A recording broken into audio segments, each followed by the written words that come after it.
Jeff Sidick, designer of Battlestations DIRTSIDE. And I'm Joey Vigor, the producer of Battlestations DIRTSIDE. So we are here to talk about the sequence of play. Yes, the order that things happen.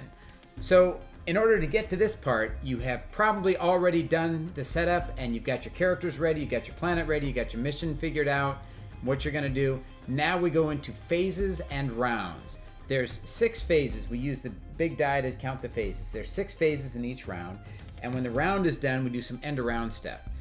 During each of the 6 phases, there's a certain sequence of play that we do things in a particular order. So that's like the cinematics of the game. It's like, you know, the jet bike is crashing at the same time that you're shooting me from the turret gun. But of course, we have to sort of break that down into component elements so that we know the timing of each thing, so we can resolve them in a way that actually makes sense mechanically within the context of the game, which sounds boring, but it's actually not that big of a deal. We'll get to it.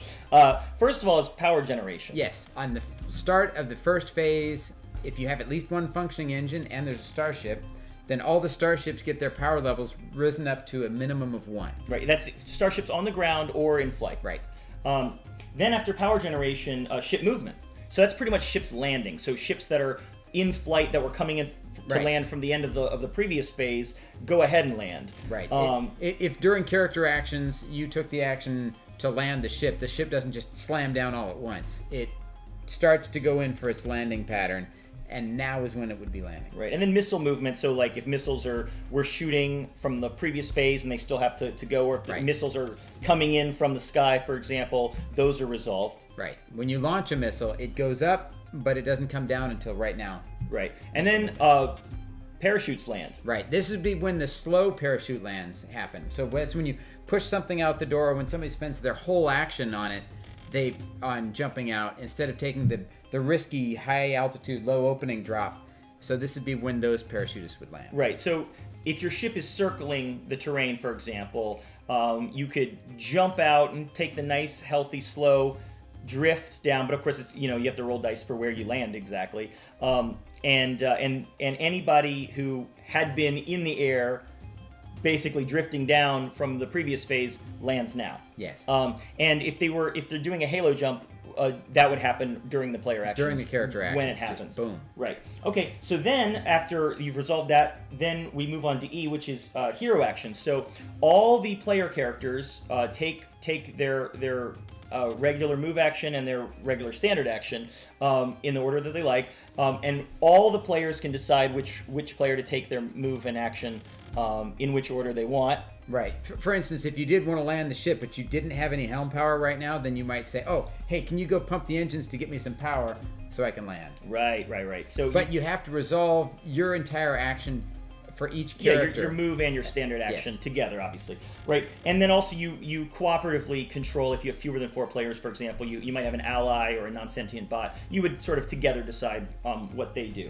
Yes. Then we move on to F, enemy actions. So this is basically all the enemies move, and so the grunts would move and shoot, and villains are a little bit more complicated. They have sort of a whole sequence as to how they operate, and there's even some things called personalities, which we'll get to in a different video. Yes. So they all take their actions, and usually the enemies take their actions sort of in a like left to right pattern, right? Yes, you start at the top of the map and then move across. Right. So from the camera angle, it would actually be from but I always set up the board so it's for me. Right. If you have enemies that are on a ship and the ship is in the air, that resolves before the ship's on the ground. The enemies on the ground. Right. Okay, so then after that's done, we have grunt spawning. So if the threat of the game involved grunt spawning, that's basically like sort of zombified, like angry residents of the planet. There are these like spawn tokens that get placed semi-randomly at the beginning of the game, and there's you would actually roll a die to just figure out where they're going to spawn from. There's different numbers of grunts depending on how difficult the mission is. Right. So they would spawn now, but again, they wouldn't actually move until enemy movement of the next phase. Right.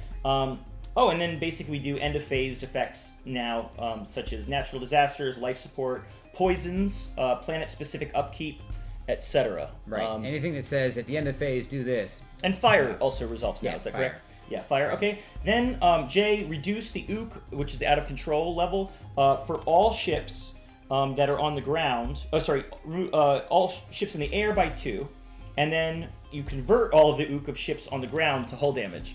So this is like a ship that maybe is a little bit out of control when they landed. Right. The out of control is basically converted into Couple points of hull damage. You'll be fine. Damage, yes. Then you reduce the ook of vehicles to 0. So any vehicle that was out of control, somebody fails a maneuver, the vehicle steadies at that point. Right. So if I fell off a vehicle because of an out of control maneuver, I would fall off at the time in the character actions that maneuver failed. Right. But you actually don't reduce the ook until now. Right. For whatever reason, based on the timing of the effects. Okay. And then finally, any ship on the ground reduces all power levels by 1. Yep. And then that's the end of the phase. And so you go ahead and you, like, say if you're on phase 1, you move on to phase 2.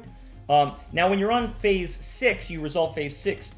The round is actually coming to an end. So every 6 phases, you do end of round stuff, which right. is... You still all do the phase stuff, but then you do the end of round stuff, right? Right. So every 6 phases, you also do lower all power levels for all ships. Right. By 1. And that's whether they're on the ground or in the air. Right. And that's at a minimum of 0. They would go all the way to 0 in some cases.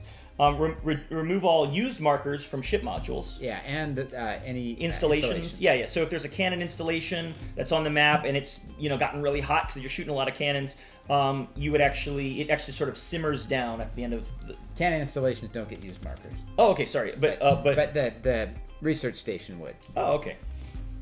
And then resolve any end of round effects such as escalating the threat. Oh, that's interesting. So if grunts get more and more grunts, or inbound all of a sudden missiles, there's drones coming in to attack. All right, and then finally you resolve the round by starting a new phase on phase 1, and you begin again, and you basically just, like I said at the beginning, you just keep going until you lose the mission or win the mission, either overwhelming or through regular success.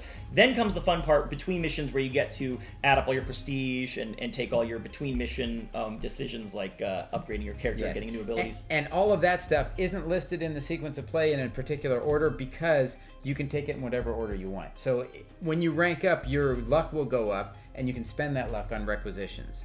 So you can sort of mix and match and figure out what special abilities you take in the order exciting. you want. And once you resolve a mission here, you can take all the new stuff that you gained, or if you got any treasure items or anything like that, keep it on your character card, launch into the stratosphere, and if you want, you can do another DIRTSIDE mission, or you can take your characters over to Battlestations and play some missions in space, because they're fully compatible. Fully compatible. So that is the sequence of play. We'll see you on the next video. Thank you.